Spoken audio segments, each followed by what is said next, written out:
Okay, good afternoon and good morning, everyone. Welcome to our webinar, Thriving Forests, Conserving a Natural Climate Solution in Canada.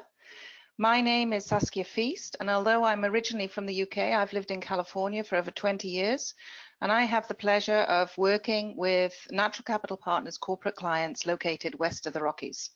I'd like to welcome you all and thank you for joining us today to hear about how businesses can support natural climate solutions. In this case, we're focusing on forestry to rapidly draw down carbon while delivering a range of ecosystem services. This webinar is extremely popular. It's the third in a series we've run on natural climate solutions. We've had a good sign-up rate from companies around the world and many different industries. So we know it's a topic that people want to hear about, and you are in for a treat as we take you on a journey through the Darkwoods conservation area in Canada. Just a quick word about the logistics. It's scheduled to last about 45 minutes. We'll leave around 10 minutes at the end for questions. Everybody is in listen only, you're muted in listen only mode. So please use the panel on the right hand side of the screen to submit any questions, and we'll go through them at the end. I'd like to start by introducing our panelists. We've got 3 speakers today. So first, it's my pleasure to introduce Rob Wilson. He is Director of Conservation Finance at the Nature Conservancy of Canada, a financial expert. He's spent many years applying his financial expertise to valuing natural capital, including more than 12 at the Nature Conservancy of Canada. Rob? Yeah, thank you so much for having me today, Saskia. I really appreciate the opportunity of profiling Darkwoods. Thank you. Thanks, Rob. Next is my colleague, Mark LaCroix. He's the Executive VP of Science Client Solutions here at Natural Capital Partners. Based in Grand Rapids, Mark leads our work in the Americas and globally with clients like Microsoft, UPS, Bain & Company to drive positive results through the management of their carbon and environmental impacts. Hi, Mark. Hello, Saskia. Hello, everyone. Glad to be here and share some insights from our recent visit to the Darkwoods project. Thanks, Mark. And last, but of course not least, Liz Wilmot, the Carbon Program Manager at Microsoft. Liz has spent more than 10 years in the public and non-profit sectors working to drive change on climate action and sustainability. Her pursuit of timely solutions made her quite impatient when she didn't see the measure of change happening at the pace needed to limit these foreseeable threats, and this has swayed her to look toward Microsoft, an organization where change is radical and constant and driven by digital transformation. Liz? Great, thank you so much for the opportunity to be here today. I'm really looking forward to this. So as you can see, we've got a great panel of speakers. Before we launch into the presentation, we'd like to run a quick poll. So I'll give you a minute to answer these questions. To what extent does your organization integrate natural climate solutions into your climate strategy? Supporting natural climate solutions is a big part of our climate strategy. It is a part of our climate strategy. It does not yet feature in our climate strategy.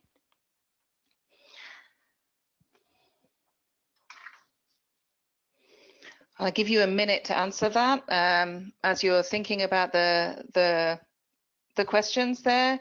You know, what we see is natural climate solutions are not the only solution to the climate challenge, but they are extremely potent. It's proven technology and worthy of further investment and interest. So, okay, well, it's part of the strategy. That's a fairly even split, I would say. It's part of the strategy, but I think looks like many of the audience also agree. It's a component of how we need to drive change to the low carbon future. Okay, let's move on. Before I hand over to the experts, I just thought we'd set a little context. So why are we running this webinar series about natural climate solutions? What you can see here is a picture of Lake Valencia in Venezuela. It was taken from the Copernicus Sentinel-2 satellite in February of this year. It's been processed in a way that makes the vegetation of the National Park North appear fluorescent green and contrasts with the lake. I mean, I think it's a beautiful image. Why am I showing this? Because it was at this very lake that the German naturalist and explorer Alexander von Humboldt witnessed how human behavior could cause harm to our natural ecosystem and climate. In his travels in 1800, so over 200 years ago, he visited the lake and was asked by the locals why the water level had dropped. He was looking at the surrounding barren land, which had been cleared for plantations and crops for sugar and tobacco, and noted that when forests are destroyed, the springs are entirely dried up or become less abundant. The beds of the rivers remaining dry during part of the year are converted into torrents whenever great rains fall on the heights, and the sward and moss disappearing with the brushwood from the sides of the mountains, the waters falling in the rain are no longer impeded in their course, and instead of slowly augmenting the level of the rivers by progressive filtrations, they furrow during heavy showers the sides of the hills, bear down the loosened soil, and form those sudden inundations that devastate the country. So he, over 200 years ago, attributed the decreasing water levels to human impact and was probably one of the first people to kind of recognize climate change. If we could move to the next slide, I think he was really an early systems thinker. He noted, all natural forces are linked together and made mutually dependent upon each other.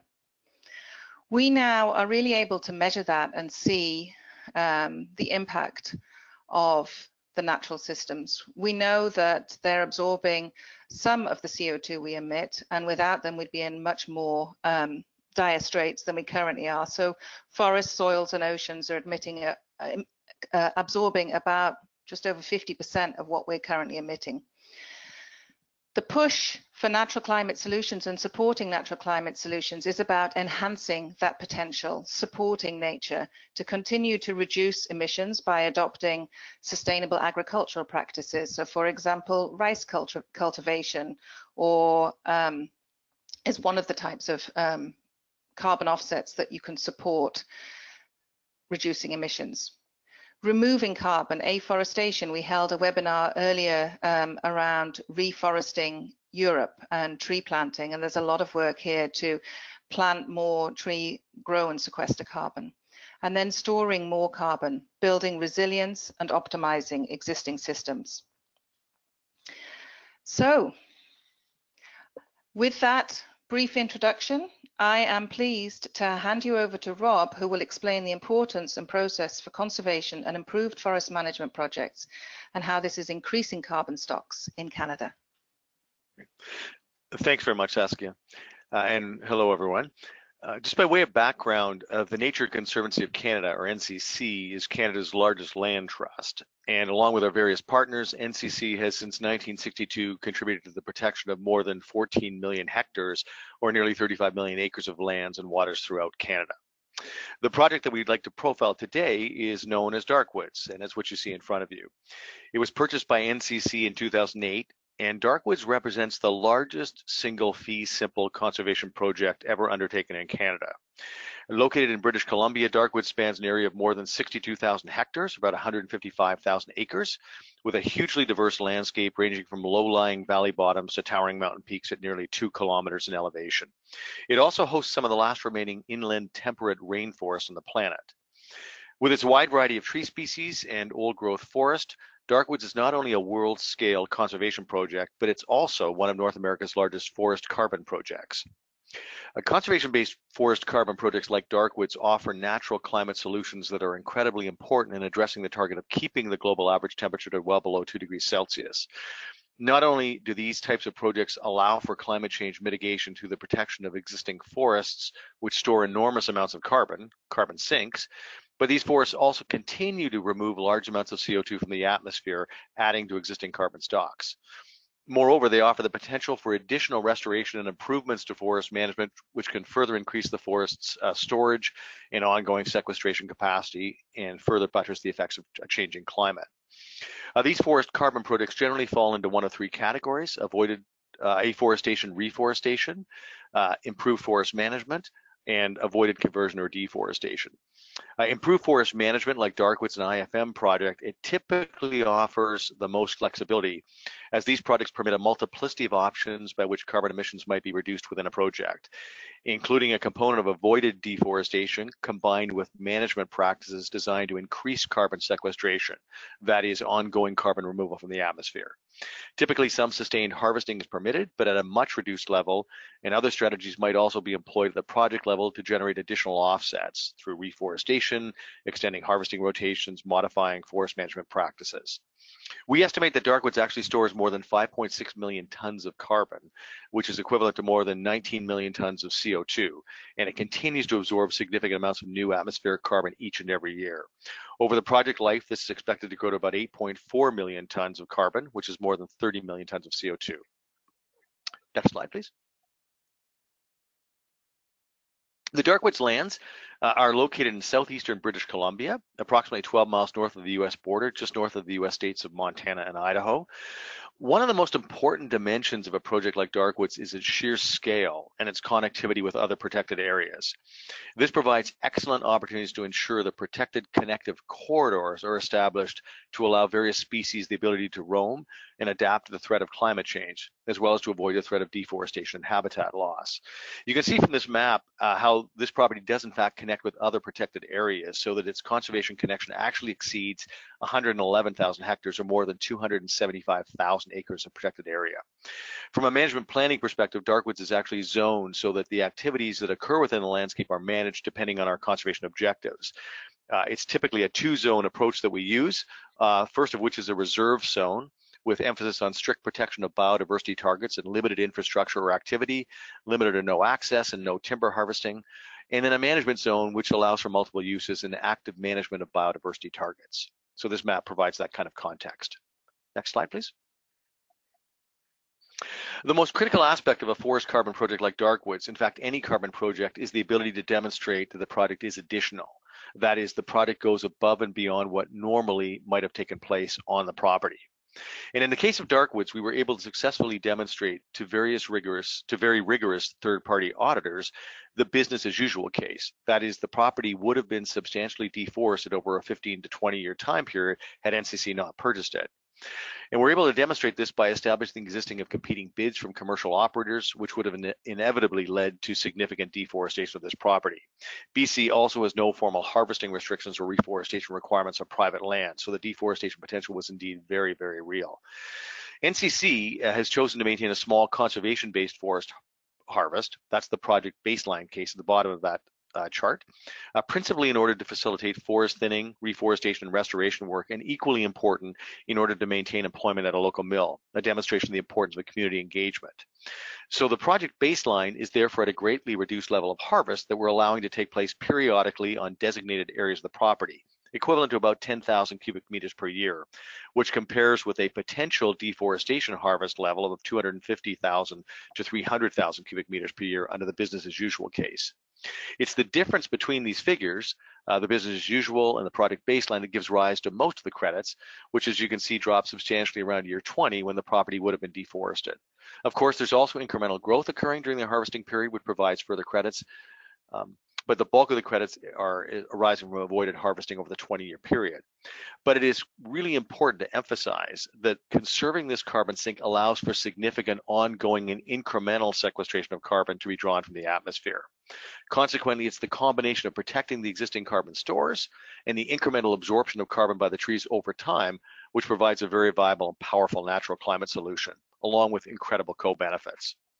Next slide, please. It's also very important to note that carbon projects need to be validated and verified against high quality, internationally recognized third-party standards. The standards under which we're validating and verifying the carbon credits from Darkwoods are among the world's most respected global standards. The Verified Carbon Standard and the Climate, Community, and Biodiversity Standard are the world's leading international voluntary market standards.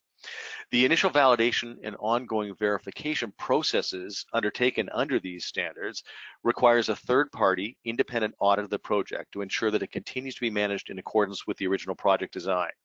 Moreover, the audit assesses the ongoing carbon sequestration of the project to determine whether it continues to store and sequester the carbon originally forecast, and then it provides for verification of new carbon offsets for issuance with appropriate risk buffer pools. Another newly emerging trend is the importance of the United Nations Sustainable Development Goals and how these SDGs may be used to frame the co-benefits of various forest carbon projects. Vera has recently created the SD Vista framework designed to assess how projects such as Darkwoods contribute to achievement of various of these SDGs. We're actually being encouraged by major corporate buyers and foundations to report on Darkwoods' many co-benefits using these SDGs as a guide. Consequently, Darkwood is undergoing validation and verification out of this new SD Vista framework, and we actually hope we may be the world's first project to be successfully validated under this new standard, with demonstrable contributions to several of the SDGs, the first being life on land, the second being clean water and sanitation, and the third being climate action. Next slide, please. Well, sequestration-based carbon projects are first and foremost designed to store and continue to absorb incremental amounts of carbon on a permanent basis. Conservation projects like Darkwoods are also able to produce an incredible array of co-benefits, natural climate solutions that accompany conservation conducted at this scale. Following are just some of the many co-benefits of the Darkwoods Forest Carbon Project, and we've aligned the SDGs against these co-benefits. The first is connective corridors, which facilitate movement of large-ranging species and provide very diverse opportunities for them to adapt to climate change. Second, protection of water resources. 17 separate watersheds are contained in or flow through Darkwoods. The property contains at least 139 lakes and 150 wetlands, and also has 12 kilometers of shoreline and a very large lake called Kootenai Lake, which provides important riparian habitat. Old growth forest and temperate inland rainforest, with some trees ranging from literally hundreds of years to likely over 1,000 years of age on the property. Opportunities to conduct world-class research on a property of this scale. These include important grizzly bear and mountain caribou research projects, studies of various birds, bats, botanical studies, various aquatic species research. And this is hugely important as the protected nature of the property allows for long-term monitoring of the effects of climate change and other types of pressures facing many species. Recreational opportunities. Critically important for community engagement, it also facilitates protection of the property by concentrating impacts within certain areas and encouraging ownership so that individual groups buy into NCC's conservation mission. And finally, Darkwood supports a conservation-based timber harvesting regime at a very low scale, which assists NCC in managing major issues like fire risk, pest infestation, as well as offering new employment opportunities to contractors and local community members. Next slide, please. Darkwoods also provides critical habitat for many wide-ranging and iconic species of mammals and aquatic species, some of which are classified as threatened and endangered. For example, Darkwoods provides important habitat for extremely wide-ranging umbrella species like grizzly bears, which actively use this entire property. Darkwoods has been the site of a major multi-year ongoing grizzly bear research program, which has shown that through spatial connectivity and limited human action, these genetically isolated bears are now successfully establishing connections with other bears and expanding the population locally and south of the Canadian border into the United States. Another species that actively uses this site is cougar. These are elusive animals, but we have excellent photos of them using important riparian areas through cameras set up in certain biodiversity hotspot locations in the property. Another very elusive and iconic species is the wolverine, which is also under threat. Members of this bear-like species, which is actually part of the weasel family, these animals prefer deep forest and high elevations, two signature aspects of the Darkwoods landscape. Turning to the abundant aquatic habitat on Darkwoods, this is the bull trout, which is an important species to research because of their vulnerability to habitat degradation, and also because they've declined in number in many areas, especially south of the Canada-US border. And there are many other mammals, such as bobcat, lynx, wolves, fisher badgers, moose, and many other species actively using the Darkwoods habitat, along with significant and highly diverse species of plant and trees. All of these animals and plants are an important part of a balanced ecosystem, playing a role in ensuring the ongoing integrity of this landscape so that it continues to provide globally significant natural climate solutions. And final slide. Finally, it's extremely important to view a conservation and carbon project like Darkwoods in the even broader context of natural capital and the incredible array of ecological goods and services, that is natural climate solutions, to which this project contributes on its own into the broader landscape. This slide depicts just some of the many services and values that Darkwoods provides, not just for Canadians, but indeed for the whole world to benefit from, whether that's by offsetting impacts through protection and enhancement of carbon sinks in large forests, or by conserving the other lands and waters which many natural climate solutions require. NCC is committed to the protection of these lands and water resources and the many benefits and natural climate solutions they provide in perpetuity. Thank you very much. Thank you, Rob. Great insight into how IFM works, and amazing job at getting all of that information into such a short time. I'm sure we'll have questions. I'll now hand over to my colleague, Mark, who will share the practical aspects of how companies can integrate natural climate solutions into their programs. Thank you, Saskia. Next slide, please. So I want to talk about how, as Saskia mentioned, how natural climate solutions fit into an overall, offset inclusive strategy. And most companies employ a portfolio approach to carbon offsetting. That diverse portfolios enable them to align with their CSR, environmental, and geographic priorities. And as Rob pointed out, increasingly, the results-based outcomes that are delivered by carbon finance-enabled projects really are able to deliver solidly on the SDGs. So, I tend to think of the projects in three buckets: those that avoid emissions, so things like household devices, cook stoves, where you're replacing fuel wood or kerosene. Preserved or stored carbon, so that's at the source, so forest carbon, and then withdrawals or sinks, that's reforestation, afforestation. So those are the buckets, those are the tools we have to work with. Next slide. Thanks. I wanted to just dive a little deeper into and build off some of what Rob shared, and explore what are natural climate solutions. Forests, peatlands, grasslands, mangrove, tree planting all fit into that category. I want to focus on those solutions on forest carbon, and those that are defined in carbon markets. The important things to really remember is that each of these categories you see in front of you under forest, those have carbon standards sitting underneath them. The carbon standards, carbon markets tend to compartmentalize, so they focus on what can be accurately measured against a baseline. That doesn't, as I'll point out in a minute, that really doesn't give us the whole picture.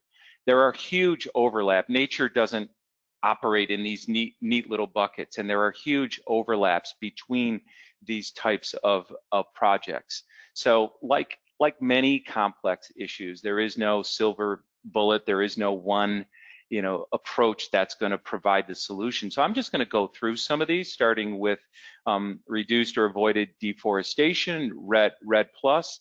And I'm going to point to, and in a minute we'll have the address for this report, but the IPCC issued a special report just this past summer on land use, and it concludes that deforestation is not only a significant contributor to the emissions problem, but protecting and restoring forests could play an outsized role in the solution. Forest and peatland degradation, according to the report, contribute most of the 13% of total human-caused emissions attributed to agriculture, forestry, and other land uses. And this is really important. Growing forests like Darkwoods, like RED projects, are also huge carbon sinks. So when you look at the net numbers of the impact is much greater. The impact is really the avoidance plus the sink. In fact, the IPCC concludes that with high confidence, which is their way of saying, we really, really mean this, that the mitigation potential of reduced deforestation is closer to the gross emissions from the land sector overall, which accounts for about 1/3 of total global emissions. And again, this is thanks to the avoided emissions and the increased stored carbon. Avoided deforestation carbon standards base all their crediting on the part that is easiest to measure, reductions from avoided deforestation, so slowing and eliminating the rate of deforestation. There's a simple reason why the sinks are not included, and that's because it's very difficult to measure. There's lots of variable growth years, geography, weather, other space-time variables. According to the report, and this is a quote, reducing deforestation and forest degradation rates represents one of the most effective and robust options for climate change mitigation with large mitigation benefits globally. And it really, these solutions present kind of a no regrets mitigation strategy because they are highly aligned with the SDG, reducing poverty, hunger, enhancing health, and clean water and sanitation. The next category is avoided conversion, and it's just that. It's the emissions are not released because you've avoided the conversion. And I'll just stop there and say, if you're interested in that one, we have a great webinar that ran earlier in this series on grasslands with the best name ever, Upside Down Rainforests. So I encourage you to go look that up. Afforestation, reforestation. So this is tree planting. Afforestation is putting trees where they haven't been for a long time at least. Reforestation is putting trees back. This is, we've got to put the trees back. This is a critical category, but it's a very limited, in carbon markets, there's very limited supply, mainly because it takes time, it takes patience, it takes capital for the trees to grow and sequester carbon. They can be part of the solution, but given the time frame that we're operating under, they're not, a tree planted today can take 20 to 30 years to hit its prime carbon sequestration potential. So really, again, we're back to, kind of an all of the above approach to these solutions. And then, another important thing to remember about tree planting, especially at scale, the IPCC report points out that tree planting that results in land use change must be approached more selectively because increasing tree cover results in more carbon storage, but it could increase competition for land and have adverse consequences on the SDG. Example, large-scale afforestation could threaten food security by raising food prices. IFM, the last category here, Rob did a great job talking about that. It's just that, it's improved forest management. I kind of look at it as a combination of RED and reforestation to simplify it. So that's just a quick drive-by. It's again, I would just say that this is a finish with this slide, just saying that it's a complex issue, and we like to see portfolios that address all of these drivers and all of these solutions. Next slide, please. So this is just if you're interested in the reports I referenced, there's a link. You can find the IPCC report, pretty easy to find. There was a really good summary of the report, which I like. I've always been a Cliff Notes kind of person, put out by the Global Forest Watch, that does a really great summary. So highly suggested reading there if you're interested. And then finally, just to wrap up, when creating a portfolio, just a reminder, it's really a three-step process. Identify what the priorities are for your company. Build a portfolio that aligns with those priorities, with those SDGs that are important. Understand for those, if there's new people coming into the offset market, not every project delivers on every SDG, so you can't have everything in one project. We've seen specifications like that. And then last, but certainly not least, build a portfolio that aligns with your budget. Everybody has a budget. We all have to do that. So finally, I'd like to close with some observations on, quick observations on our recent visit to Darkwoods. In just three. One, I felt incredibly fortunate to be able to physically go to this piece of land. I've been looking at photos of it for years, and to actually be there was just incredible. The scale of it was awe-inspiring. You can read about it. We were up at some of the highest elevations, just looking as far as the eye can see. It's all protected. And then the time we spent in the ancient parts, I'd never been in a real old growth forest where, as Rob said, forest that has been there for thousands of years, undisturbed by human beings, was just incredible. And the reverence that it inspires, and just the quietness, and it was just an incredible experience. And I just feel very fortunate to have been connected to this wonderful project. Thank you. Thanks, Mark. That was very clear and colourful illustration of how and why businesses can support natural climate solutions as part of their carbon reduction programme. Beautiful photos to finish with. Now I would like to hand over to Liz to detail Microsoft's story. Fantastic, and I can't think of a better way than Mark's photos to kick this off, because it really, to me, they really set the scene for why Microsoft so much values our investment in natural climate solutions. I had the pleasure of visiting Darkwoods in August with the team, and actually, I think one of the questions that Rosie had encouraged us to answer at the beginning of our presentations was what was the favorite part of Darkwoods, and it's so hard to pick, but to me, I was just incredibly impressed by the expanse of the land. There's an enormous amount of land that's being protected, and sort of geekily, I was very excited by the fact that there are so many different scientific experiments going on, being managed and choreographed by the program manager of the land. So a variety of different biodiversity studies and watershed studies, and a really interesting range of ways in which Darkwoods is being sort of used as a living lab of innovation. So that to me was the biggest theme that stood out. As Rosie and Saskia mentioned, I am Liz Wilmot, and I lead the carbon program at Microsoft, and I'll tell you a bit about what that means. But essentially, Microsoft started to commit to carbon reduction back in 2012 when we established a carbon neutral commitment.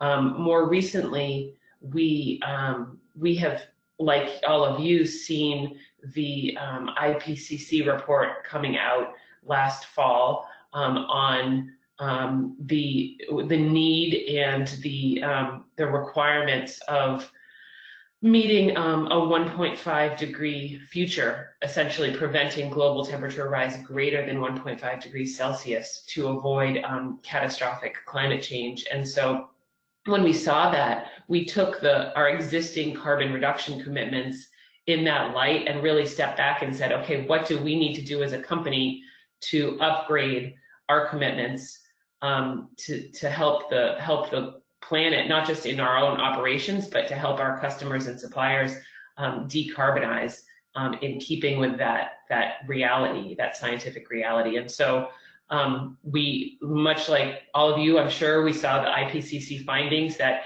the planet has a 420 gigaton carbon budget to stay within, and that if we meet that budget, we still, not to be grim, but still only have a 66% probability of avoiding that 1.5 degree rise. And instead of viewing that negatively, we said, okay, game on, let's do this, and let's really double down on the solutions, not only the reduction solutions and the renewable energy solutions that we have been investing in, but really the need for carbon removal. And so that's what I'll talk to you about today.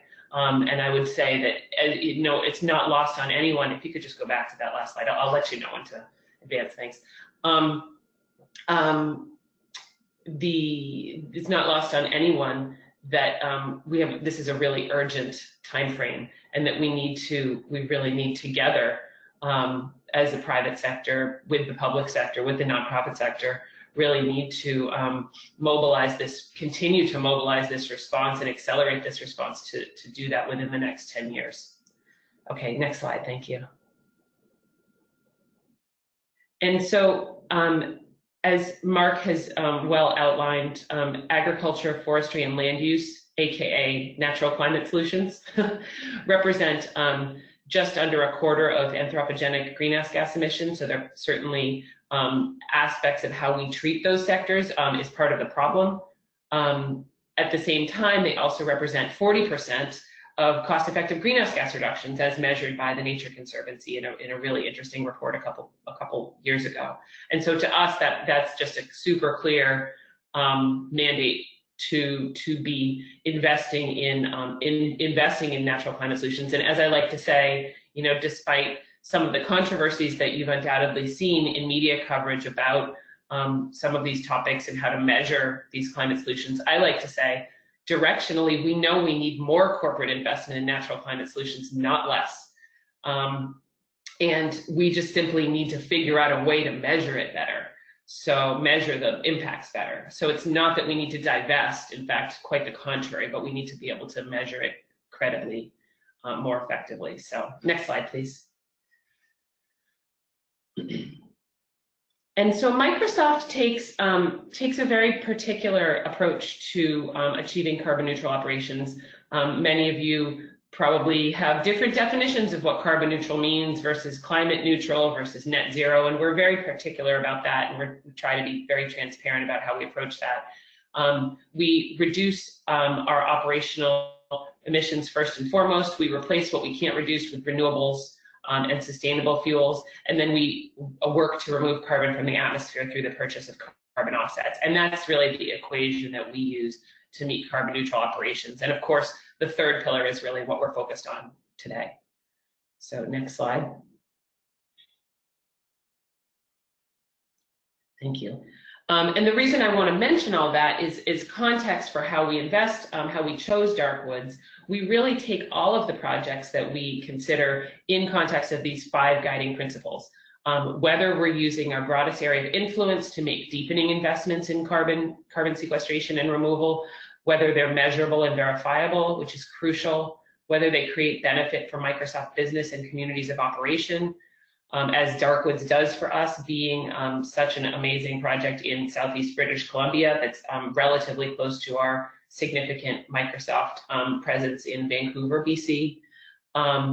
The leadership and innovation attributes of a project, so whether or not it advances best practices in carbon sequestration, as Darkwoods does through the SD Vista certification that they're pursuing, and then really looking at how do we unlock more efficient and scalable approaches to carbon sequestration and removal. So in cases of other projects that we invest in, really looking to see whether for example, small landholders or different sectors can be brought online as supplies for carbon sequestration, whether it be soil carbon sequestration or small forest owners that get aggregated into a large purchase. So these are really the 5. This is the lens through which we view all our projects. And so when Darkwoods came to us as an opportunity, we checked most, if not all, of these boxes with flying colors. And so to us, it was just a real, in a sense, it was a real no-brainer to select as part of our portfolio. So next slide, please. All of this adds up to a pretty significant offset portfolio that Microsoft has cultivated since 2012, since the inception of our program. And I'll just flash a few examples on the slide here. We've been able to, as a result of this investment, support the protection of over 5.1 million acres of sensitive land worldwide. I'm very careful about how we say that because as many of you undoubtedly know, we're not actually directly protecting that land. Of course, there are deep partnerships that we're simply supporting through our purchase, but we do see this carbon finance as being, we're very proud that this carbon finance does support these important initiatives around the world. And so happy to answer any questions that might arise. And again, this is just a sense of why a corporation might look to invest in a project like Darkwoods, and some of the reasons that we care about natural climate solutions. Thank you so much, Liz. Appreciate the commitment and leadership Microsoft has shown, and obviously the impact to all these people as well as these areas of sensitive land. We've had our 3 presentations and it's almost time to begin the Q&A, but first we'd like to run our final audience poll. So to what extent are you inclined to support natural climate solutions like Darkwoods? Please select either strongly inclined, somewhat inclined, or not at all inclined. I'll give you a quick minute about that. And I think For the panelists, I would love to ask Microsoft, so Liz, how your support of natural climate solutions enables you to engage your staff and stakeholders with the program. Okay, so your presentations were extremely compelling. Well done, Rob, Liz, and Mark. And Liz, I'll hand it over to you quickly for that first question.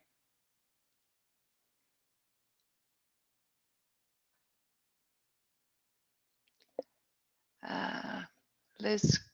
Great. Okay, I was just going to say I think I was on mute there. Yeah. Two ways that we see projects like this being engaging of Microsoft. One is on the business level. So just to be completely calculating about it, we love that projects like this also provide an opportunity to sort of have, again, that living lab of innovation for programs like our AI for Earth initiative, which is an initiative we kicked off several years ago to put our artificial intelligence tools in the hands of environmental professionals. And so that's really exciting to us. We don't have an explicit partnership with Darkwoods on that count, but we do use those AI for Earth tools in other carbon offset projects where we partner. So that's really exciting to us because that advances another mission of our team.